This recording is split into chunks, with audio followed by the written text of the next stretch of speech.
Beverly Hills Plastic Surgery Podcast.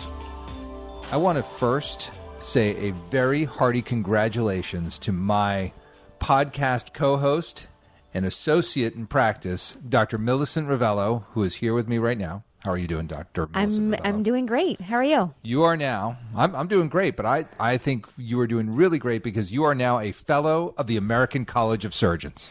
That is correct. It's a big deal. It's a big deal. It's been a long time coming. And basically what it means, if you've ever looked up a doctor or gone on a website or looked at someone's name and it says so-and-so MD FACS after it, that means that they are a doctor and they are also a fellow of the American College of Surgeons, FACS. And that's just a fancy way of saying that they are a member and they have been inducted into this College of Surgeons.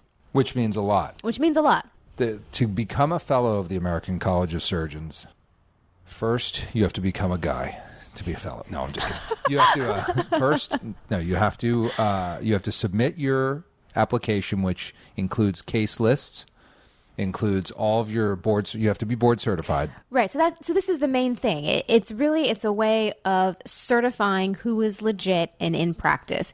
Because in order to be a part of this, you have to have completed successfully a full residency in a surgery specialty. So this could be any surgery specialty. It could be ENT, it could be orthopedics, it could be plastics, general surgery, a surgery specialty.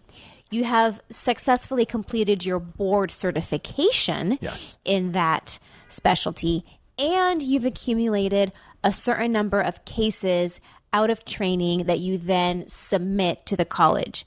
They go through that whole application. They check off all their boxes, make sure you are who you say you are, that you've done all of your required training. And then you still have to get recommendations from your colleagues, and you have to go through an interview process where they, approve you or don't approve you. Your colleagues also have to be FACS. And your colleagues. They have to be fellows of the college as well. Right. Which is why I was able to recommend you. Yes. Thank you. Thank you for recommending me. I was happy to recommend you. I think people don't understand it. They see the letters and they think it must be a big deal because to have an MD and then some stuff after it probably means a lot. Right.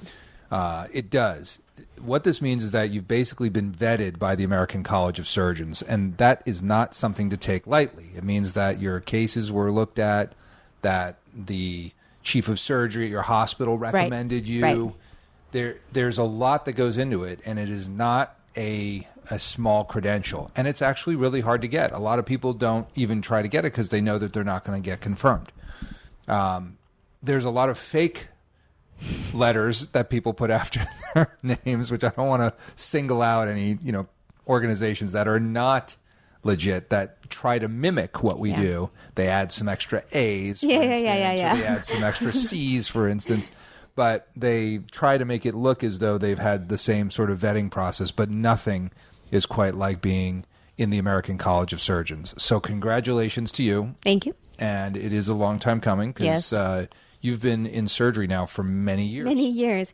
I couldn't do it right after my first board credentialing, which was for general surgery, because I was still in the process of doing my plastics, which is what I do.